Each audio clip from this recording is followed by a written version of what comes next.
سبح اسم ربك الأعلى الذي خلق فسوى والذي قدر فهدى والذي أخرج المرعى فجعله غثاء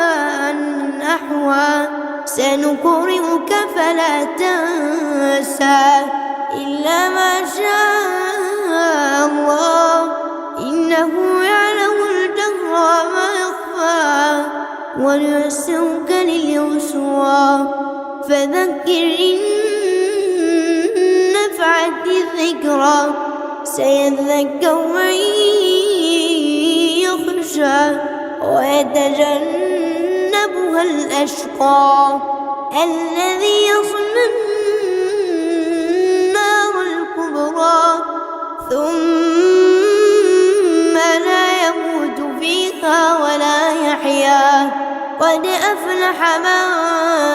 تزكى وذكر اسم ربه فصلى بل تؤثرون الحياة الدنيا والآخرة خير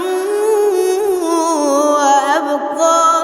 إن هذا لفي الصحف الأولى صحف إبراهيم وموسى.